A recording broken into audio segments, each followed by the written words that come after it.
শম্পা লাইফস্টাইলে আপনাদের স্বাগতম। আপনারা কেমন আছেন? আশা করি খুবই ভালো আছেন। আমিও কিন্তু মোটামুটি ভালো আছি। তো আজ কিন্তু চলে এসেছি, মানে এখন কিন্তু অনেকটা রাত হয়ে গেছে, রাত 11:30 বাজে। এখন কিন্তু বসিয়েছি আমি ভাত।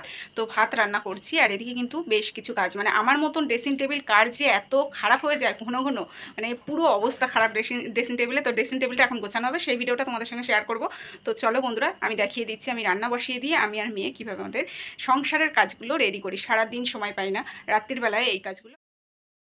তো বাইরে বেরিয়েছিলাম আজকে একটু ভিডিও করতে, সেই জন্য রাত্রে বাড়ি এসে ভাত বসালাম। আর এইদিকে অনেক দিন ধরেই সাজগোজ চলছে, ভিডিও করা চলে। তো তারপরে কি ড্রেসিং টেবিলের মানে স্টেশনারি জিনিসগুলো একদম উলট পালট হয়ে যাচ্ছে।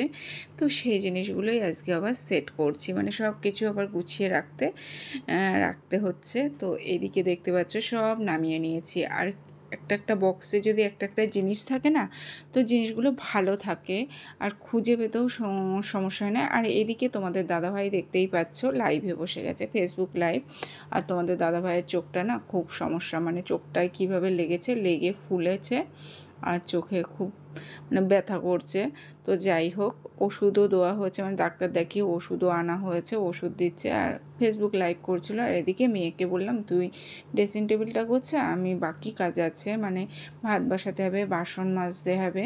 তো ভাত তো বসিয়ে দিয়েছিলাম, সেটা তো তোমাদেরকে দেখিয়ে দিলাম বন্ধু।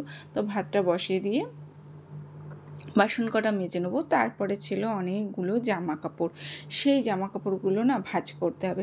দুপুরবেলা আজকে প্রচণ্ড রোদ হয়েছিল, তো কেচে মেলে দিয়েছিলাম। তো কিছুটা শুকিয়েছে, কিছুটা শুকোয়নি, তো সেইগুলোই হচ্ছে মেলে দিলাম। আর বাইরে বেরোলে না বন্ধুরা ঘরের কাজ করতে খুব অসুবিধা হয়ে যায়। মেয়ের টিউশনি থাকে, স্কুল থাকে, মেয়েকে নিয়ে ছুটতে হচ্ছে, আবার সংসারের কাজ করতে হচ্ছে।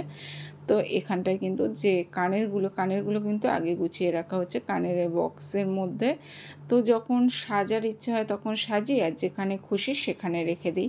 তারপরে যখন মানে সপ্তাহে একদিন হোক কি 3-4 দিন বাদে হোক একবার করে হয়তো ড্রেসিং টেবিলটা গোছাতেই হবে, না হলে কিন্তু জিনিসপত্র কিচ্ছু খুঁজে পাওয়া যায় না, এরকম অবস্থা হয়।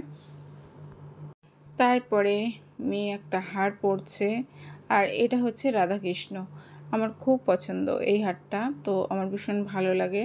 তো রাধাকৃষ্ণ আমরা তো এমনি সচরাচর তুলসীর মালা গলায় দেই না, ওই জন্যে এই রাধাকৃষ্ণর হারটা নিয়েছিলাম যে কোথাও গেলে গলায় দেবো, তো ভালোই লাগে। তারপরে যা কাজকর্ম মানে সংসারে থাকে সেটা তো তোমরা জানোই বন্ধুরা। তারপরে আমার কানটা ভীষণ যন্ত্রণা করছে এই 2 দিন ধরে, কেন জানি না। আর আমাদের দুজনেরই খুবই এখন শরীরটা ভালো যাচ্ছে না, তোমাদের দাদাভাইয়ের চোখ আর আমার কান, মানে এতটাই। ওই জন্য আমি লাইভও মানে করতে পারছি না। তোমাদের দাদাভাই করছে ফেসবুক লাইভ, ও তো ইউটিউব লাইভে বসে না। ইউটিউব লাইভে কিন্তু প্রত্যেক দিন আমি বসি, তো এই জন্যে আর লাইভে বসতে পারছি না, মানে কানটা এত যন্ত্রণা করছে। আর তোমাদের দাদাভাইয়ের শরীরটা খুব একটা ভালো নেই, ওই জন্যে। আর মেয়ে দেখতে পেয়েছো বন্ধুরা, হচ্ছে এটা আমার সোনার হার। তো সোনার সীতাহার তো ছিল মিস্কেটের মধ্যে, তো বার করে নিয়ে গেল। স্কুলে নাচ থাকে তখন যেখানে মানে নিচে এসে যেখানে সেখানে খুলে রেখে দেয়, তারপরে যখন ঘরদোর গোছানো হয় তখন কিন্তু সেইটা আবার খুঁজে সেই বক্সের মধ্যেই রাখা হয়। এখানটায় মানে ঠাকুর রয়েছে, আমার এই ঘরটায় ঠাকুর থাকে, আর এই ঘরটায় আমরা খুব একটা থাকি না।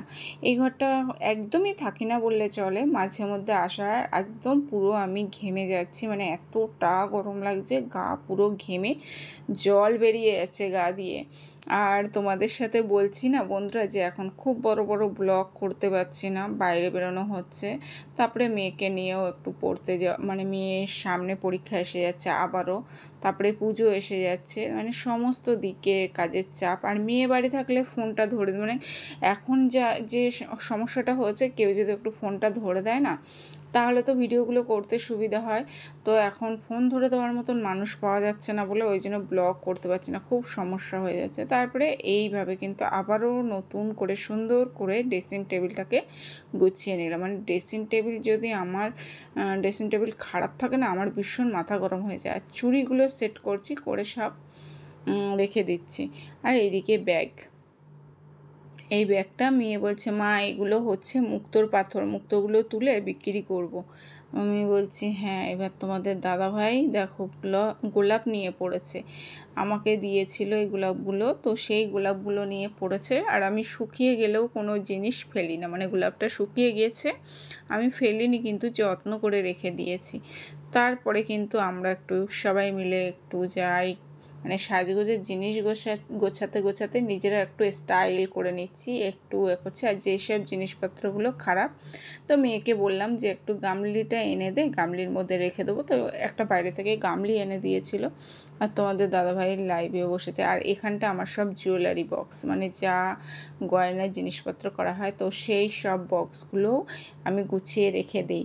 তো যাই হোক, সবই আমার কাছে থাকে, ওখানটা কিছু রাখা যায় কানের টানের। আর এতে আমার মেয়ে বলছে দেখো আওয়াজ হচ্ছে, কী রয়েছে? তো আমি বলছি ওতে আলমারির চাবি রয়েছে। তো আলমারি কিনলে 2 সেট করে কিন্তু চাবি দেয়, সেই জন্যে 1 সেট করে তুলে রেখেছেন। আর পুরো গোছানো কমপ্লিট। আর এগুলো পুরো বাদ পড়ে গেছে, এগুলো বাদ দেওয়ার জিনিসপত্র, তো সব গুছিয়ে ফেলে দিচ্ছি, এগুলো লাগবে না। আর এইভাবে দেখো আমি একদম পুরো ড্রেসিং টেবিলটাকে একদম কমপ্লিট করে নিয়েছি, পুরো কমপ্লিট হয়ে গেছে, সাজানো গোছানো একদম সুন্দরভাবে। আমার ড্রেসিং টেবিলটা মানে সুন্দর থাকলে, ঘরের যদি প্রতিটা জিনিস যদি সুন্দর দেখতে থাকে ভালো লাগে।